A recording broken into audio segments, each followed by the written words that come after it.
आप ब्लेस्ड होंगे। थर्सडे और संडे मॉर्निंग के वचन से भी आप ब्लेस्ड होंगे। ये वचन सुनने से पहले आपको मेक श्योर करना है कि आपने थर्सडे का वचन जरूर सुना हो।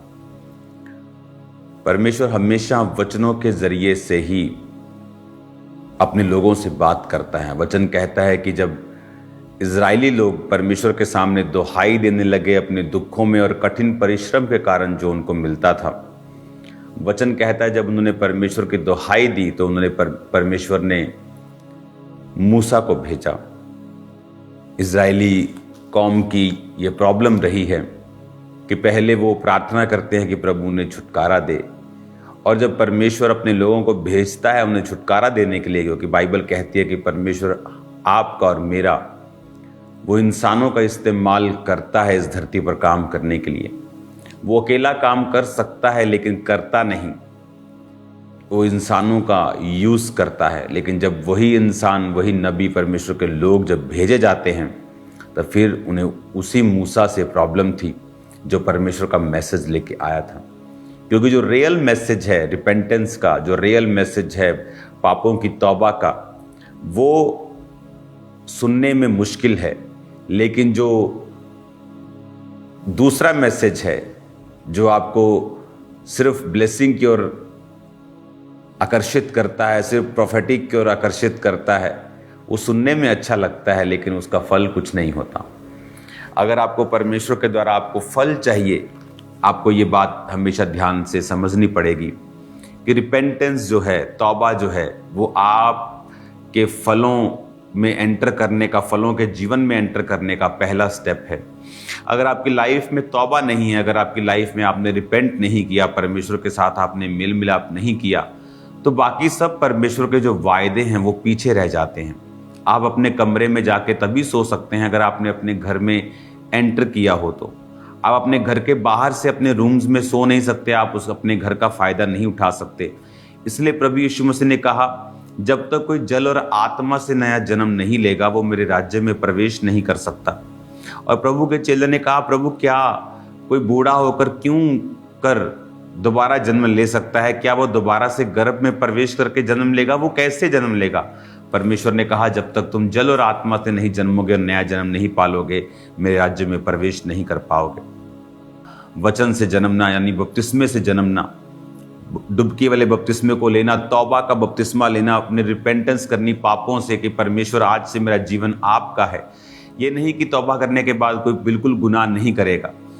हो सकता है उससे गलतियां हों, लेकिन वो गलतियां, उन गलतियों की क्षमा मांगना, फिर से परमेश्वर में आगे बढ़ना, यही आपको चाहिए।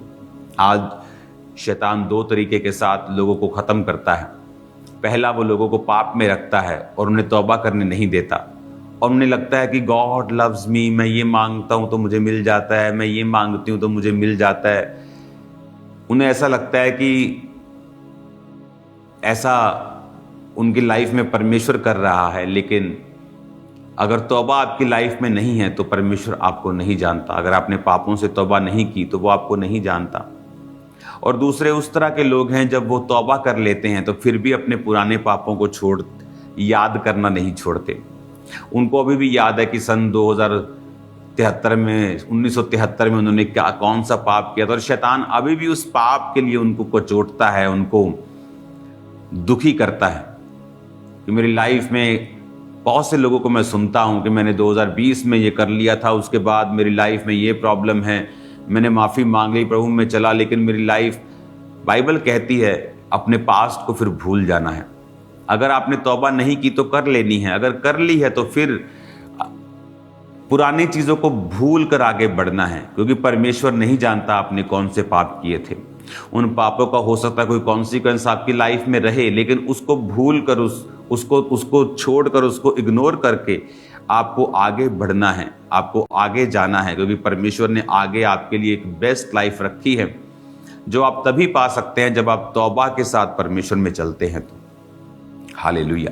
इसलिए वचन कहता है कि एलिया, जब पहला राजा 17 बाब को पढ़ाया गया था कि एलिया जब एकदम से प्रकट होता है कि तिशबी एलिया राजा के सामने जाके कहता है कि मेरे कहे बिना ना बारिश आएगी ना ओस पड़ेगी, क्यों एलिया का बैकग्राउंड नहीं बताया गया? क्योंकि मायने नहीं करता। एलिया ने कहा जिस परमेश्वर के सामने मैं उपस्थित रहता हूं, पहली आयत में, उसके जीवन की शपथ, यानी जिस प्रभु के सामने मैं उपस्थित रहता हूं, ये उसकी क्वालिफिकेशन थी, ये उसकी बोल्डनेस का राज था, ये उसकी ऑडेसिटी का राज था कि परमेश्वर के सामने वो उपस्थित रहता था। नहीं लिखा गया उसका माँ बाप कौन था, कहाँ से आया था, कितने साल का था, कौन सी जाति, रंग, उस गोरा क्या था, वो कितना पढ़ा लिखा, कुछ नहीं लिखा, क्योंकि ये मायने नहीं करता। ये संसारिक चीजें हैं। आप पढ़ना लिखना चाहते हैं, आप पढ़ें, खूब पढ़ें। आप बिजनेस करना चाहते हैं, आप करें, लेकिन परमेश्वर के सामने जो उसकी क्वालिफिकेशन जो परमेश्वर के सामने बनती है, वो उसकी उपस्थिति में रहना, यानी प्रार्थना में रहना, तौबा करने के बाद परमेश्वर के सामने उसकी उपस्थिति में, उसकी प्रेयर में रहना, ये आपको शैतान के सामने हियाव देती है, दलेरी देती है, आपको दलेर करती है, तगड़ा करती है, आपकी स्पिरिचुअल आईज को ओपन रखती है, शैतान के अटैक्स को खत्म करती है। आप कभी डिप्रेशन में नहीं जा सकते अगर आप रोज प्रार्थना में जाएं तो। अगर आप रोज वचन पढ़ें, आप डिप्रेस नहीं हो सकते। शैतान उन लोगों को डिप्रेस नहीं कर सकता जो परमेश्वर के वचन को जान गए और समझ गए हैं। वो शक के जरिए आता है। आप जब भी देखेंगे शैतान कैसे काम करता है, बाय डाउट। डाउट को वो धीरे धीरे आपकी लाइफ में रखता है, और दूसरी तरफ से ये कोशिश करता है कि जब मैं इस व्यक्ति की लाइफ में डाउट को भेज रहा हूं और डाउट के बीज का लगा रहा हूं, तो वो मेक श्योर करता है कि कहीं से भी आप बाइबल ना पढ़ें। वो आपको बिजी रखना चाहे ब्लेसिंग्स के साथ ही बिजी क्यों ना कर दे। वो, मैं आपको सच बात कह रहा हूं, ताकि आप बाइबल ना पढ़ सके। क्योंकि डाउट्स, जो शक हैं, शैतान के जरिए जो आपकी लाइफ में आते हैं, जब आप बाइबल पढ़ते हैं, वो शक साथ साथ वो गंदगी रिमूव होती है। आपके रूम में गंदगी आप साफ करते हैं, आपका वॉशरूम गंदा आप साफ करते हैं, लेकिन अगर आप उसे लगातार यूज करें और साफ ना करें, उसको इग्नोर करें, उसी तरह से जब आप शैतान को रोक नहीं सकते, आप अपने दिमाग में विचारों को डालने से, शक को डालने से आप रोक नहीं सकते। आप नहीं कहते शैतान आज के बाद तो मेरे मन में कुछ नहीं डालेगा। लेकिन अगर आप लगातार वचन के साथ जुड़े रहें और प्रभु की उपस्थिति में रहे, जिस तरह एलिया रहता था, तो क्या होता है कि वचन जो है, चाहे आपको उस बात की फीलिंग हो या ना हो, फील हो रहा हो कि नहीं, लेकिन वचन आपकी सोल को फीड करता है, आपकी सोल का खाना है, आपको मजबूत करता है, और शक को, डाउट्स को आपके जानते हुए और अनजाने में भी वो आपकी लाइफ से रिमूव करता है, और वो गंदगी की सफाई जो शैतान डालता है, उसको साथ साथ में वो साफ कर देता है। इसलिए परमेश्वर ने कहा मेरी रोज की रोटी मुझे रोज दे। इसलिए एलिया की सक्सेस का कारण भी यह था कि परमेश्वर की उपस्थिति में वो रोज उपस्थित रहता था। डैनियल की सफलता का कारण था कि वो परमेश्वर की उपस्थिति में रहता था। आप सफल हो सकते हैं अगर आप परमेश्वर की उपस्थिति में रहे तो। अगर नहीं तो कुछ ऐसा हुआ एलिया के साथ 19 बाप में। तब अहाब ने ईजाबेल को एलिया के सब काम विस्तार से बताए कि उसने सब नबियों को तलवार से किस प्रकार से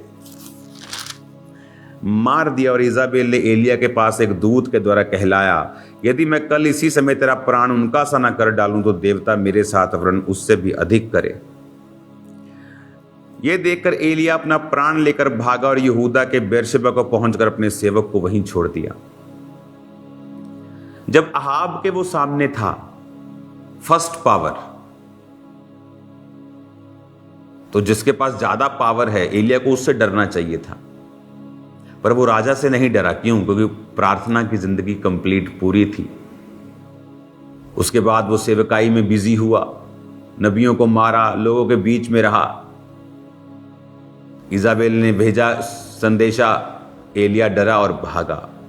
ये साबित करता है ना बल से ना शक्ति से, आपका नाम मैटर नहीं करता, आपका पास्ट, आपने कितने मिरेकल्स प्रभु के लिए किए और देखे हैं, मैटर नहीं करता। मैटर वही करता है कि आप उसकी उपस्थिति में रहते हैं कि नहीं रहते। हालेलुया। जब पतरस प्रभु यीशु को कह रहा था कि प्रभु अगर तू मरा तो मैं तेरे साथ मरूंगा, तो वो झूठ नहीं कह रहा था। नहीं तो प्रभु कहते चल झूठा, तो झूठ बोल रहा था। लेकिन प्रभु ने कहा प्रार्थना करता कि तू परीक्षा में ना पड़े। और वही पतरस रात को परमेश्वर का इनकार कर देता है। वही पतरस जो परमेश्वर के लिए मलखुस का कान काट देता है, जबकि उसने मारने के लिए उसको तलवार मारी थी। थोड़ी देर के बाद वो उसका इनकार कर देता है। क्यों? क्योंकि शरीर से चलने वाली ये लाइन नहीं है, ये विल पावर से चलने वाली लाइन नहीं। नहीं, मैं बहुत मजबूत हूं, मेरी विल पावर बड़ी स्ट्रांग है, मैं तो पाप में गिर नहीं सकता, मैं तो बड़ा स्ट्रांग हूं। वचन कहता, प्रार्थना करता कि तू परीक्षा में ना पड़े। आप शैतान को अपने बल से नहीं हरा सकते। एलिया को अपनी गलती महसूस हुई कि जब वो राजा के सामने था वो प्रार्थना के सहित गया था, लेकिन अब प्रेयर थोड़ी सी कम हुई, जब प्रार्थना कम हुई तो वही डर फिर उसको सताने लगा। इससे क्या मतलब, हमें क्या समझ आता है?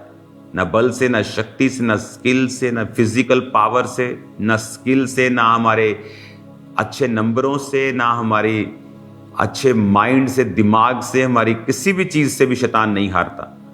उसे मालूम है वचन और परमेश्वर की उपस्थिति में प्रेजेंस रहना, प्रेजेंट रहना, उसकी प्रेजेंस में रहना और वर्ड को पढ़ना और खुदाबंद के साथ रिपेंटेंस में, तौबा में चलना, यह आपको दलेर करता है, विक्टोरियस करता है।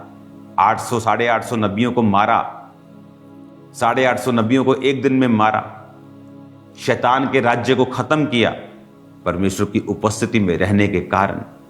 उसे मालूम था बारिश आएगी, प्रभु ने कहा था बारिश आएगी, लेकिन फिर भी घुटनों में मुंह देकर अपने सेवक से कहना, जा और पहाड़ के ऊपर जाकर देख, कुछ तुझे चेंज दिख रहा है, क्योंकि वो प्रार्थना करने वाला मनुष्य था। वचन कहता है एलिया भी तुम्हारे समान दुख और सुख भोगी मनुष्य था, लेकिन जब उसने प्रार्थना की, परमेश्वर आपको प्रेयर वाली लाइफ बिताने के लिए कहता है। जब आप प्रार्थना में रहते हैं, आपकी लाइफ के मसले सॉल्व होते हैं, मसले हल होते हैं। बहुत से लोग आते हैं, मेरी फैमिली में ये प्रॉब्लम है, मेरा बेटा नशे करता है। कितनी प्रेयर करते हो? आधा घंटा। ये तो वो बात होगी कि आप आके बोले कि मुझे बहुत बड़ा बॉडी बिल्डर बनना है और ओलंपिक में जाना है, और कितना खाना खाते हो? मैं जी 1500 कैलोरी लेता हूँ, मैं 2000 कैलोरी लेता हूँ। भाई इतनी कैलोरी तो आम बंदा लेता है, जिसने ना पतले होना है ना मोटे होना है। तो तुम्हें तो फिर 10,000 कैलोरी लेनी पड़ेगी, ज़्यादा खाना पड़ेगा, वेट करना पड़ेगा, मेहनत करनी पड़ेगी। नहीं, वो नहीं होता हमसे, टाइम नहीं है हमारे पास। तो छुटकारे का भी समय नहीं है फिर आपके पास। फिर छुटकारा भी लेने के लिए क्यों प्रभु को तंग करते हो? जब उसने कहा है कि तुम अगर प्रैक्टिकल नहीं हो, तुम्हारा विश्वास अगर कर्मों वाला नहीं है, तो अपने आप में मरा हुआ, तो दुष्ट आत्मा भी विश्वास करते हैं यीशु परमेश्वर है, तुम भी करते हो, तुम में और उसमें कोई फर्क नहीं, क्योंकि दुष्ट आत्मा प्रार्थना नहीं करता, उसकी उपस्थिति में प्रेजेंट नहीं रहता, उसकी प्रेजेंस में नहीं रहता, वचन नहीं पढ़ता और परमेश्वर पर इस तरह के साथ परमेश्वर के पीछे वो नहीं चलता।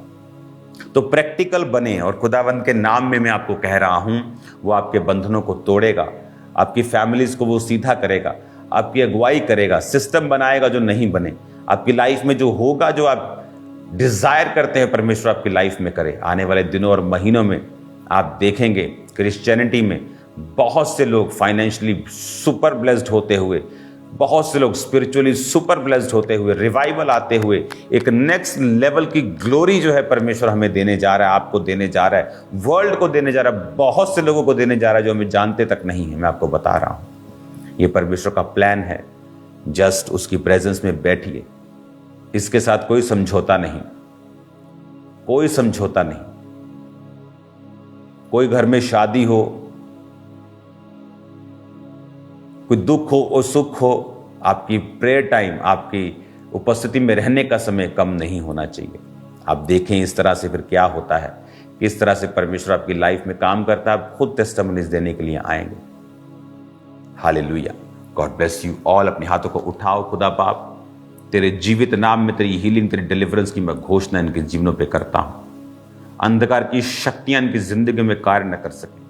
आज से रिपेंटेंस में, तौबा में चलते, प्रार्थना उपवास में और वचन को पढ़ते हुए चले और शैतान के बंधनों से आजाद हो जाए, छुटकारा पा जाए। खुदाबंद, तेरे लहू को मैं इनके खुदाबंद विवेकों के ऊपर छिड़कता हूं, तेरे लहू के क्रूस को इनके माथों पर बनाता हूं। खुदाबंद, तेरे लहू को छिड़कता हूं। सब बंधन यीशु मसीह नासरी के नाम से टूट जाए इनकी जिंदगियों से। खुदाबंद, हर तरह के बंधन, शैतानी बीमारी के, डिप्रेशन के इनकी जिंदगियों को छोड़ के चले जाए, टूट जाए यीशु के नाम। खुदाबंद ने आजाद करे और बड़ी महिमा के लिए इस्तेमाल करे यीशु मसीह के नाम में, प्रभु यीशु मसीह के पवित्र नाम में हम मांगते हैं। आमीन, आमीन। God bless you all. खुदाबंद के कामों में बढ़ते रहें, फॉरेन ब्रांचेस, आपको इनकरेज रहना है सुसमाचार सुनाने के लिए। मेरा ये विजन है आने वाले समय में फॉरेन ब्रांचेस इंडिया में एक एक ब्रांच को पैदा करें फ्यूचर में। यहां की जो हालत है पंजाब के अलावा बहुत सारे अन्य स्टेट्स की, वो गुड नहीं है वसी लोगों के लिए। लेकिन वचन कहता है कि हर चीज भलाई के लिए है। लेकिन आपको तैयार रहना है कि जब आपको कॉल आए, जब आपको मैसेज मिले कि हमें जाना है और सुसमाचार को लेकर सब दिशाओं की ओर, तो आपको प्रार्थना, उपवास, अपने सीड, अपने पैसों से, अपनी ताकत से तैयार रहना है। खुदावंद ने इसीलिए हमें बुलाया है। God bless you all. आप मेरी प्रार्थनाओं में हैं। आप बाइबल रीडिंग में रहें, बाइबल को रोज पढ़ें, प्रार्थना करें और प्रेयर माउंटेन के साथ प्रार्थना करते रहें। मैं वहाँ पे होता हूँ आपकी प्रेयर करने के लिए ऑलमोस्ट एवरी डे। खुदाबंद आपके साथ हैं, आप सेव नहीं। God bless you all.